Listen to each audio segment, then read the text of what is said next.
Good evening, everyone. You are watching Social Chatter, your weekly social media marketing talk show, where we cover the latest social media news from the past week. My name is Christian Karasevich, CEO and founder of SocialChefs.com. And I want to bring on my co-host real quick here. I'm going to bring him on, and then we're going to introduce our guest, Sonia Figueroa. Hey, Nick, how are you doing this morning? Doing well. This evening for me. Doing well. And I thought I lost you and Sonia. I just messaged the both of you, and I didn't realize that was just us going live. So I hope she's still in the green room with us. I want to thank Kim Fleck and Bernard Nomberg for being with us tonight, and Fernando Ramirez is also with us live on Facebook. We got a good show. We got a great guest. Sonia is a friend of ours, a previous guest of ours. She is a residential realtor in Chicago, and she does almost all. I think she told us last time she was on, she did 80% of her referrals are through social media. I believe it was 80%, and can you see her in the green room, Christian? She is there. Yes, she's there. Yes. Okay. So we're going to bring in Sonia. She's awesome. She's really, really knowledgeable on social media. She's really used it quite effectively for her real estate practice. So let's bring her in and say hi to Sonia Figueroa. Hey there. How you doing, Sonia? Hey, guys. Hi, Sonia. Hi. Oh, now I can hear you. Good to see you. Thanks for coming back on the show.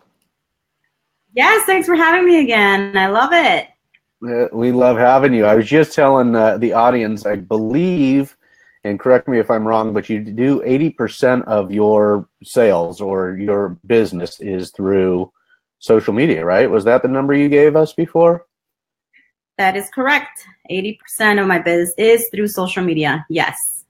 That's and I find that really impressive. I think that is hugely impressive. Just give us a little rundown. You're a Spanish-speaking realtor in Chicago. Tell us how you started building your real estate practice with social media. Well, actually started, I would say now 3 years ago, when I first started live streaming on Periscope, which is now, as we know, is owned by Twitter. So I was literally that was my platform where I started to learn about video. Okay. And especially live video. So on Periscope, I would literally live stream every single day for 1 year. I did that.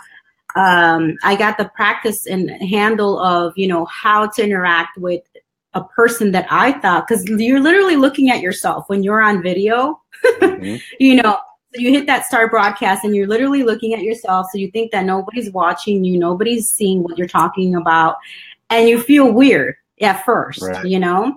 So that's where I got my start, is on Periscope. I actually got some leads from there too. I closed 4 transactions in that 1 year on Periscope. And honestly, that's where I started my whole journey with social media and video, especially that video, 3 years ago. So ever since then, since then, you have gone from 4 transactions in a year to now 80% of your business comes from your presence on social media. Correct. Yes. Wow. So, and where's the other 20% come from? Are those word of mouth referrals or some other advertising? Past clients, word of mouth. Believe it or not, postcards, because I still do old school stuff too. Okay. So I do postcards as well, because now, as you know, everybody is online. So a lot of the snail mail is diminishing, so it's not as much as before in terms of junk mail. So, I do that as well. And just, I'm gonna lead us here. It's csonia.com, right? That's where people go to your website, csonia.com. Yep, csonia.com, SEE-Sonia.com. Excellent. So, Christian, any questions for Sonia before we get started into our stories tonight or into our news items?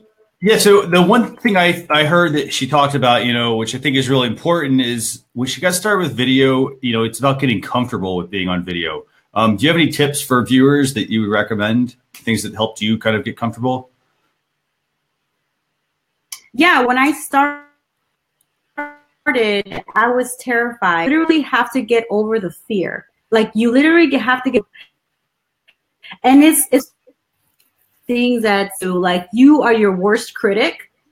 Mm-hmm. So you need to just do it, just get on there and just do it. Start practicing that way. That I can certainly tell you, if you can have a microphone, that's great, because sound and lighting are super important. Always try to interact with the people that are watching, that are there. We literally pretend like you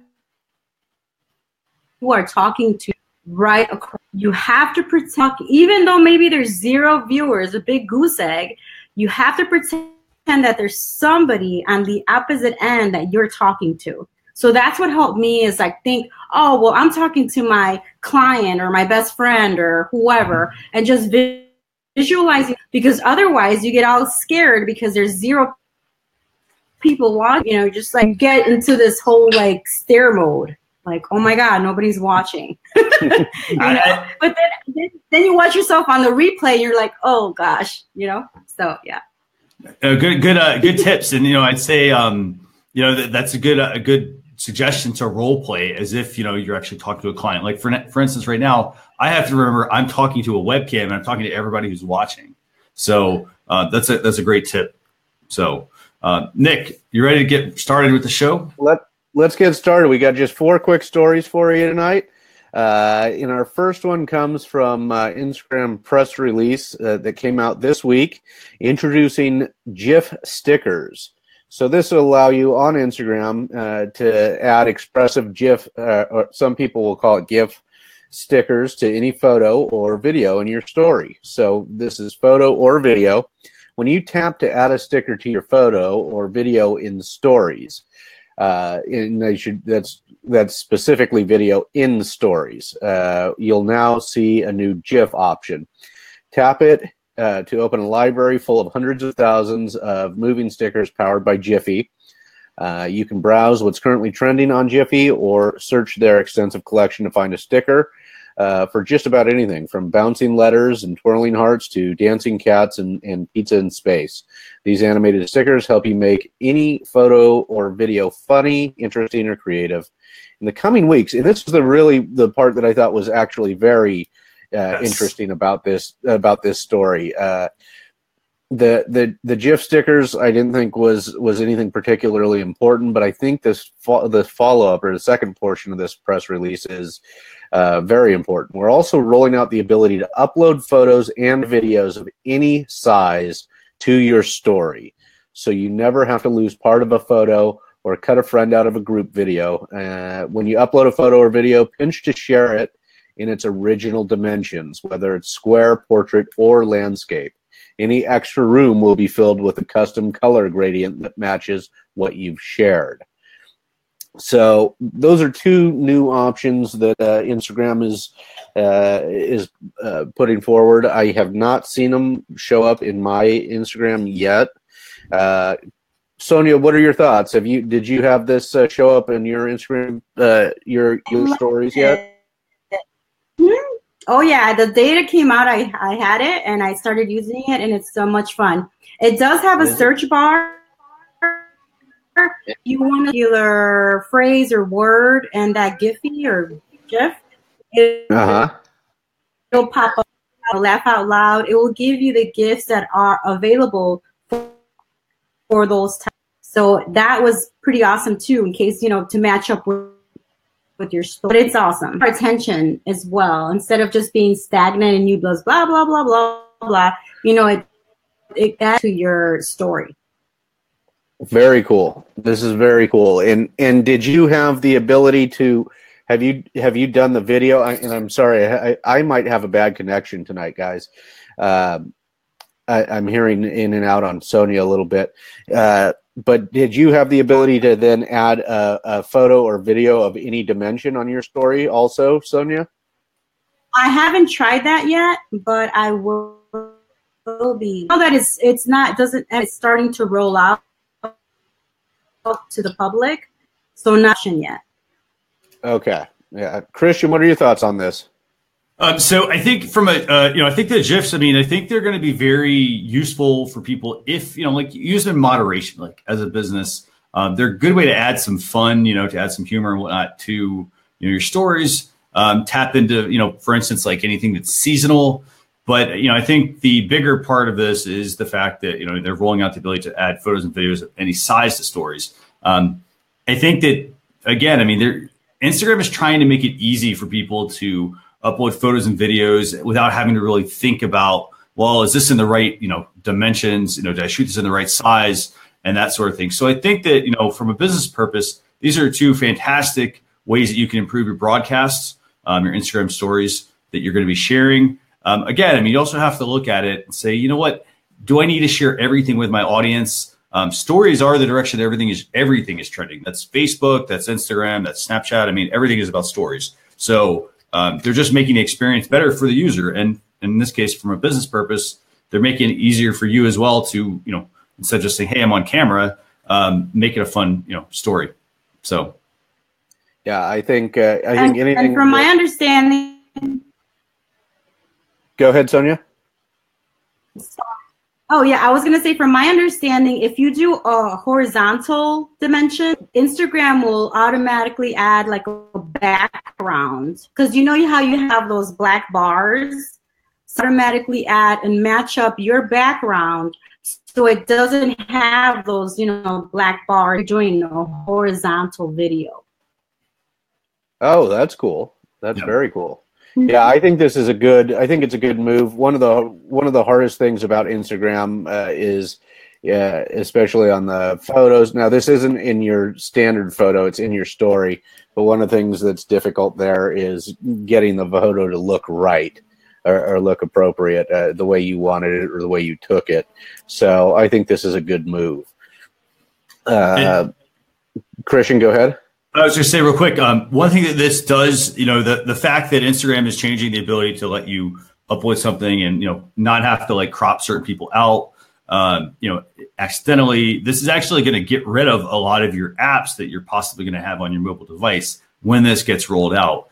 Because currently the only way that you can upload an original sized photo or video is to use a third-party app. So keep that in mind as well. So this is good news. It means less apps on your device. That's right. That's always good news in my book.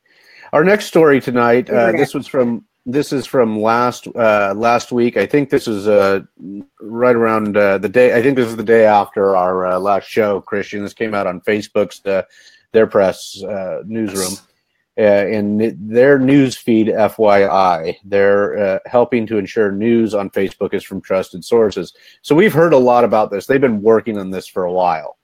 So today they're sharing a second major, or January 19th, they were sharing a second major update that they're making this year to make sure the news that people are seeing, while less overall, is higher quality. So last year, they say they worked to reduce fake news and clickbait and to destroy the economic incentives for spammers to generate these articles in the first place. But there is more that they can do. So they're going to prioritize news from publications that the Facebook community rates as trustworthy, news that people find informative, and news that is relevant to the people's local community. Bernard's here. He's in Birmingham, Alabama. Christian is out of the country. Sonia, you're in Chicago. I'm in Stockton, California. So they're going to be trying to share some more local community news. So to be clear, you can still decide which stories appear at the top of your news feed with their See First feature. And starting this week, they said they'll begin tests in the first area to prioritize news from publication that the community rates as trustworthy. So, Sonia, we've seen a lot of changes from Facebook in trying to make more trustworthy publications, or at least trustworthy publications, more visible, and to downplay less trustworthy sources. Do you think this is a good move, and do you see it affecting business? Absolutely. I mean, I do see it as a good move as consumers and not just going for the goal, believing it. You know, we should, as consumers, be researching what the actual information is, not just only Facebook. So definitely it's going to impact businesses. The other thing that the algorithm was changing is your feed in terms of your friends. So they're actually going to be showing more family of, you know, the community.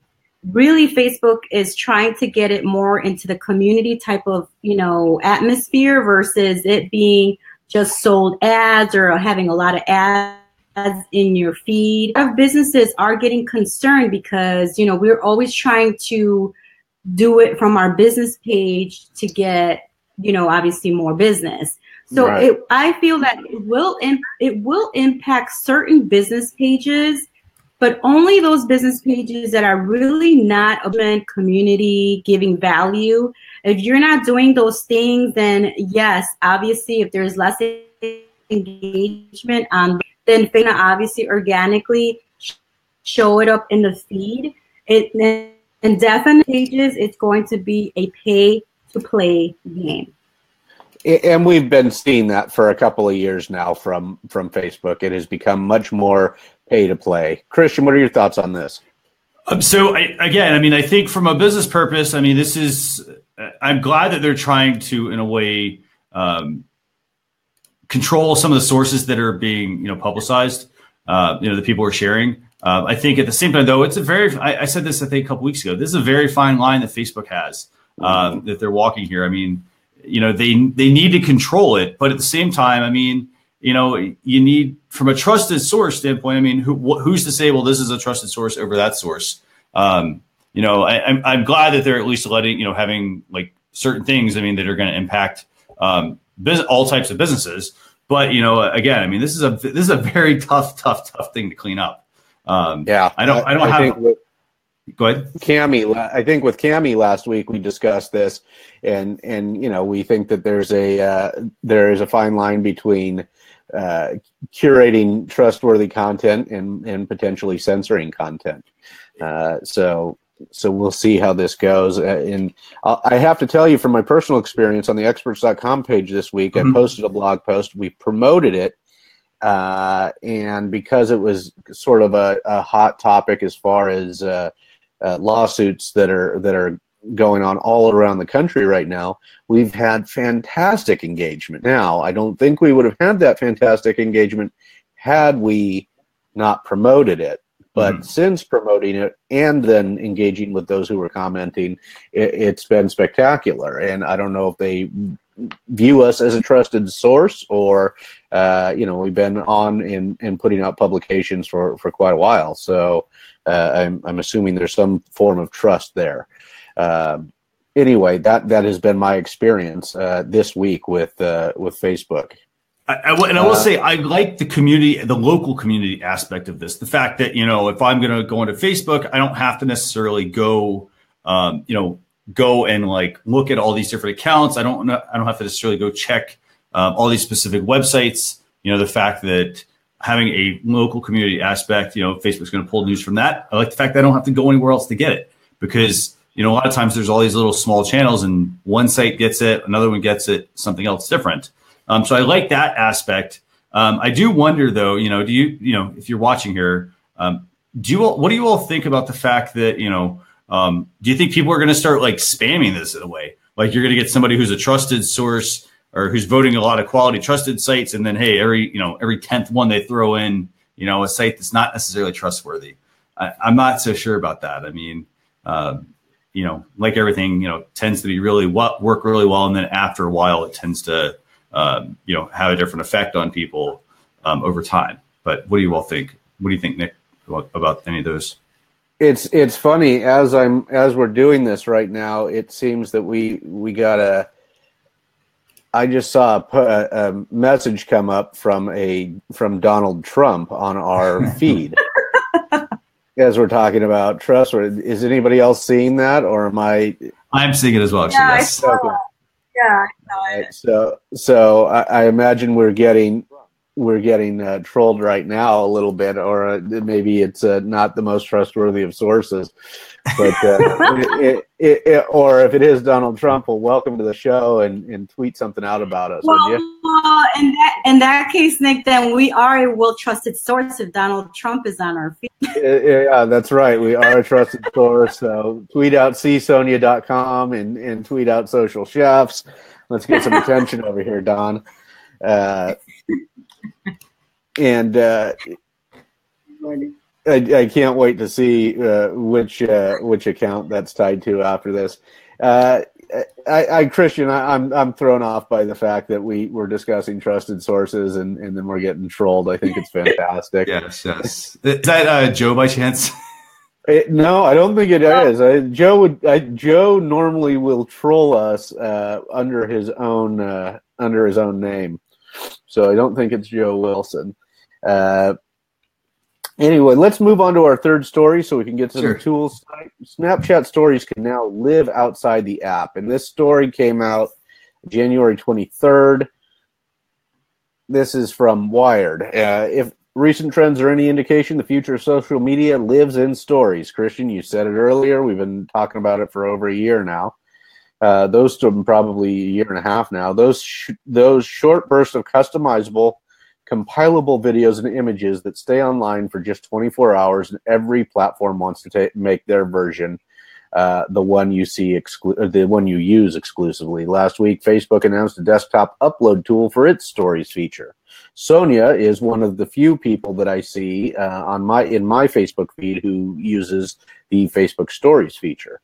Yeah, almost everybody that I see who does use it at this point is in social media marketing. Or uses social media as a large part of their marketing. Today, Instagram rolls out a new GIF integration. So this came out the same as our earlier story, which lets users animate Instagram stories with selections from Giphy's library. Even WhatsApp makes a stories feature now. So it's easy to imagine Snapchat fuming at all of this. The platform didn't just popularize the concept of stories, it pioneered them. And now, in the social media landscape, is crowded with copycats.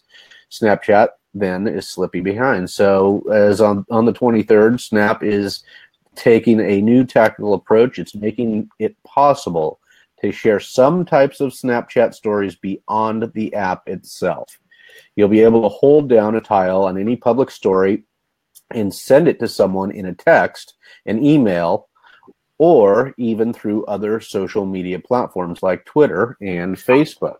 Now, I will say that Sonia and I met through Snapchat. Sonia, I think when we're done with the show tonight, I'm going to text you and or see if I can text you one of my posts or somebody's posts from Snapchat, just to see if I have this ability yet. What are your thoughts on this ability? Is this something you'll use? I mean, I think it's a game changer because you can definitely, obviously use it appropriately. Don't go crazy overboard now that you can text someone your Snap story, But if you are informative, if you're giving something of value, or even if you're just trying to be authentic in yourself, I can certainly share that, with some of my past clients, or someone that's new that wants to learn about me and what I have to offer in terms of real estate or my own personal endeavors. But use it. You can use it strategically. Not just and use it like that, because in that's just gonna turn people off. But I can see you using this strategy for sure. Yeah, I think there's certainly a lot. As you know, some of the content that I make over there is not appropriate for my professional life, or is less appropriate. It's not necessarily inappropriate, but it's more of I have more fun on that platform than on others. So, but there are some stories that I put together that I think, boy, if I could share this out somewhere else, it'd be great. I would like to repurpose this, or I would like to tweet this out to save it, rather than just saving it within the Snapchat platform. I do think there's other people who might enjoy something that I have discussed or something to that effect, that it would be nice to share some of these things. So, I mean, I think, like you said, in limited use, I think this could be very good for Snapchat. And it might be able to take some of those Snapchat creators who are extremely creative and take their content and allow it to live outside of the app and allow other people to learn about and experience their creativity. What are your thoughts on this, Christian? So I think we talked about this topic a couple of weeks back, and I thought that this was a brilliant move by Snapchat, to be able to help you, let you take your stories outside of Snap, and embed them, for instance, maybe in a blog post, or other places, other types of content that you're publishing on your own site. Now, I kind of wanted to just talk about one thing real quick, and that's the fact that, they're stories. So you're going to want to, it's not just about having a social media strategy, but you're also going to want to have a strategy for your stories. Like you need to think like, is there going to be certain content that's just going to be public, for instance, that, people can, embed and whatnot that are main drivers for my business that are going to be, like for instance, you go watch a movie. What's the one thing you watch? You watch a movie trailer before you decide to go watch a movie. In this case, maybe you want to consider doing like, some sort of sizzle reel or something on Snap that's there that can be embedded on, a third-party website, something that's public, because then that can be a gateway to lead people to check out your other content. So, that's something you're going to really want to think about versus just let me blast all these updates out to people just because I can. Just because you can doesn't mean you should. And I also wanted to add one more thing on that. I think that Snapchat, because it doesn't have a discoverability feature, like a good way to search. A good one, yeah. I believe that is another way to make you discoverable with all the other platforms as well. So that way they're like, oh, well, I didn't know you were on Snapchat, or what is Snapchat? For those who don't know, and it will allow you to be discovered as well. I agree. I think of our friend Cami, who was on last week, who is incredibly talented in his editorial abilities, and I think if people could see what he does on Snapchat, I think it would really grow his following if some of it can be shared outside of the platform. So, by the way, Nick, that's a great point you mentioned. By the way, it's kind of like working in your garage. Like you could be the best craftsman, for instance, and if you're working in your garage and you only have your friends over, for instance, they're the only people that see the work you're doing. And in this case, you're taking the work, you're saying, hey, let me put this out there and let me get some more exposure for this. So, I think it's a really good thing. It helps take it out of your garage into a more public space. Yep. And it may change, though, the way some of us, because it has been such a walled garden for so long, may change the way some of us create content there. You say, okay, well, if there's a greater chance that this is going to be exposed to different people, then maybe I have to change my style on Snapchat. Our next story here is our last story for tonight is WhatsApp, and this is WhatsApp Business. So this is a business profile, essentially. WhatsApp Business app, a business specific app. WhatsApp Business is an Android app which is free to download and was built with a small business owner in mind. With the app, businesses can interact with customers easily by using tools to automate, sort, and quickly respond to messages. Let's see. You can create a business profile with helpful information for your customers, like your address, business description, email address, and website. Quick replies let you save and reuse messages you frequently send, so you can easily answer common questions in no time. So you can have some essentially template messages. And so you can set up automated messages and get messaging statistics. I think, so we've talked about this in depth before about WhatsApp for specific, where you're outside of the US right now, Christian, you say WhatsApp is used massively. I've thought for some other folks in our Legal Minds Mastermind group who are in the immigration law business that this could be when they started making some changes towards businesses. I thought this could be something that they could use for those who are outside of the U.S. looking to emigrate to the U.S. They may want to start their WhatsApp business profile.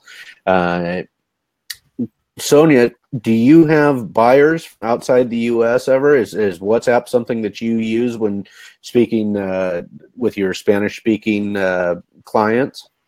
Yeah, so WhatsApp is used a lot in South America and in Central America. So I have gotten clients from like Costa Rica, from Mexico, from Brazil that actually use WhatsApp and have questions, and they have messaged me on WhatsApp in terms of like, how does the process work in the U.S. in terms of real estate? So I have gotten a couple of them, and I also have my past clients that have their businesses in these countries, and that's how they communicate from the U.S. to their country. Okay, so you don't think it's something that it sounds like you use it in although it hasn't really brought in necessarily any business yet. Right. You certainly will communicate in the hopes that there is some business there in the future. Yes. So it sounds like for anybody who might be doing international business, this could be a good move. Absolutely. Okay. Yep. Christian, what are your thoughts? You're having a lot of experience with WhatsApp these days. So I think that, I'm really glad that WhatsApp is finally launching an app. I really wish they would bring this to iOS. Hopefully it comes to iOS.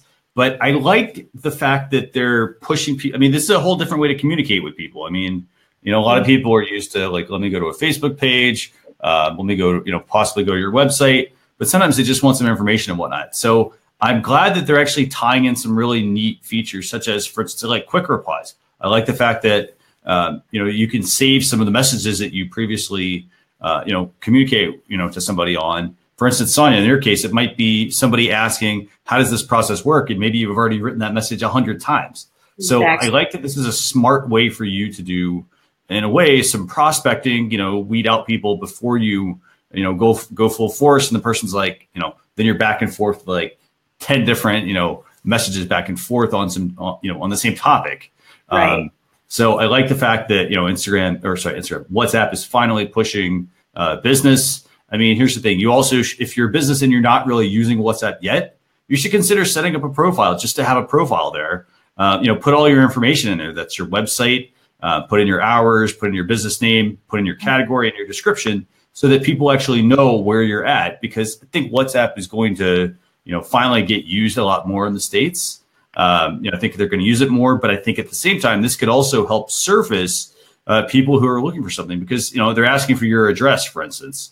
By having that information in there, it helps surface your business. And so if the person says, well, hey, like maybe they're not active, they do at least see your website or whatever property you want them to visit. So I think that that's going to be really key here, to be able to tap into.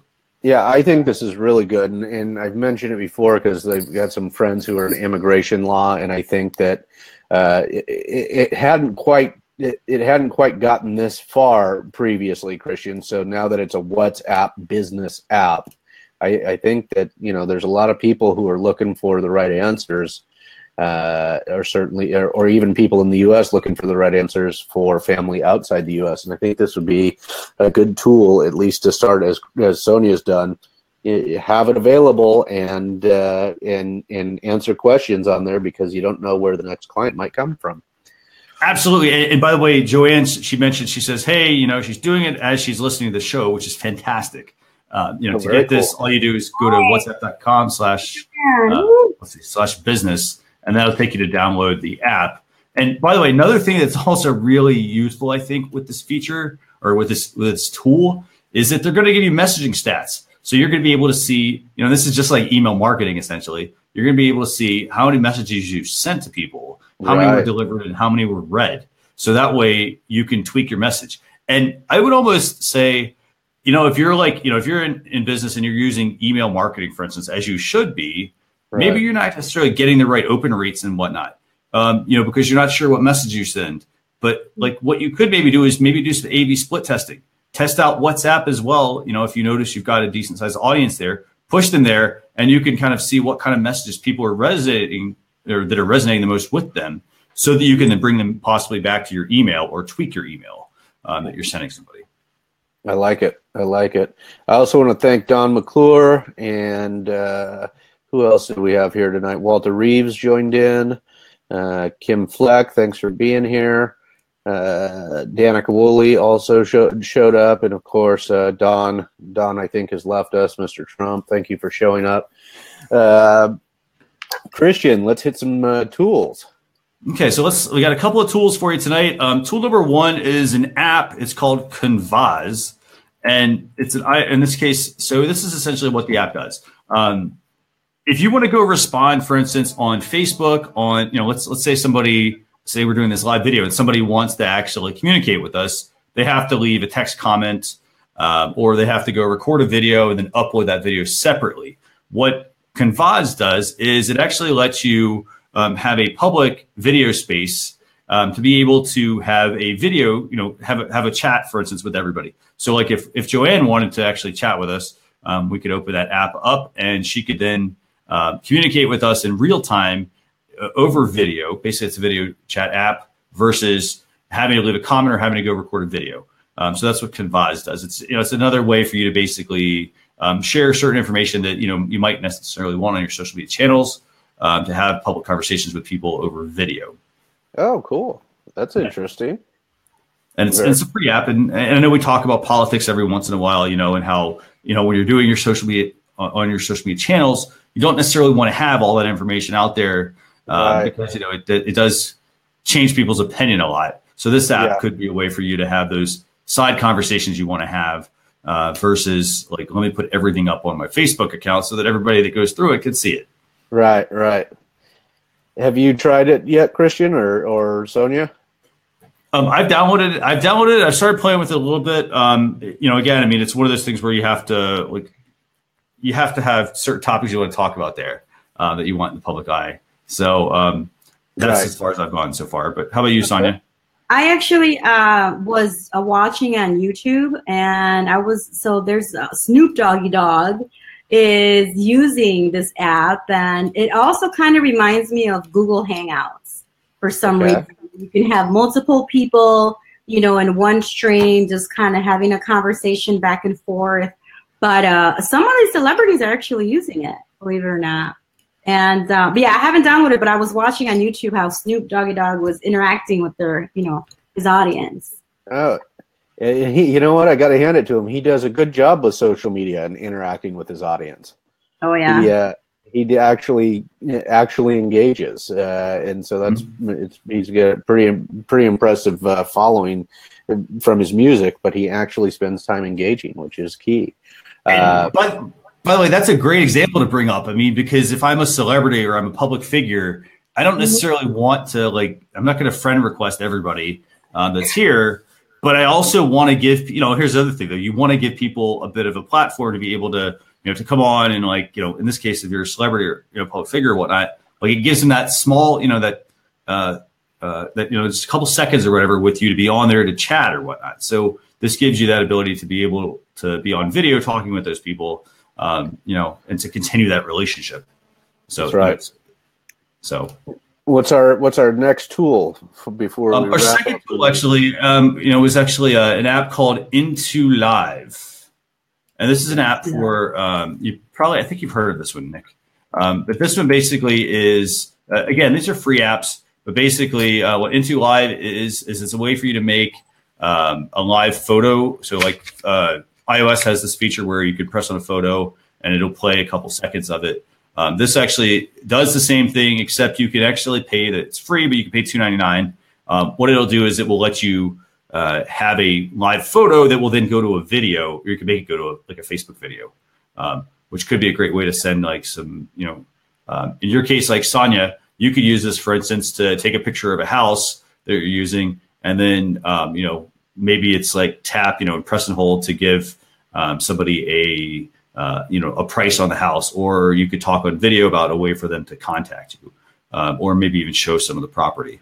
So essentially mixing the photo and the video aspect. Very cool.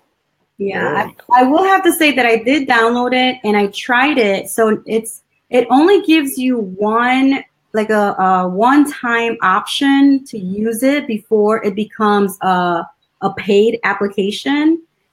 So I wish that they would have like a couple of times that you can try it out before they say, okay, now you have to pay for it.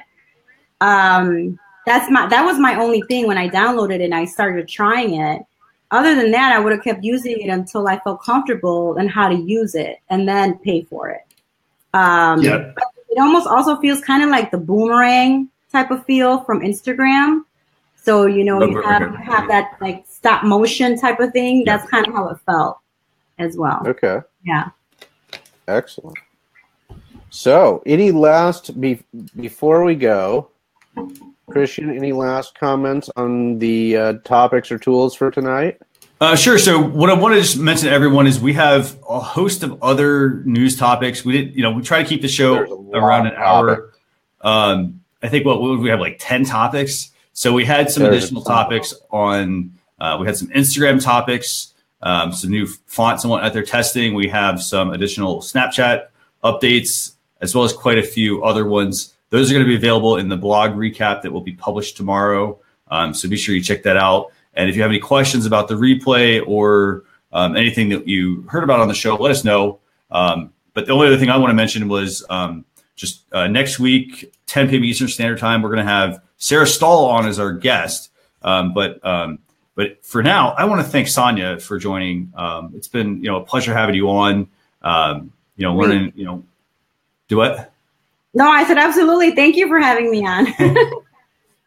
Yeah, you're always welcome back, Sonia. You always bring some great insight. You use this stuff all the time and create your own videos, edit your own videos. So you're just fantastic with social media.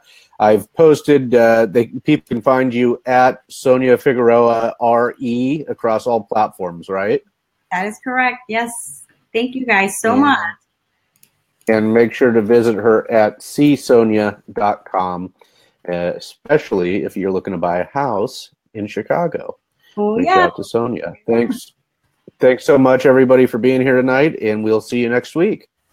See you guys later. Thank you. Good night.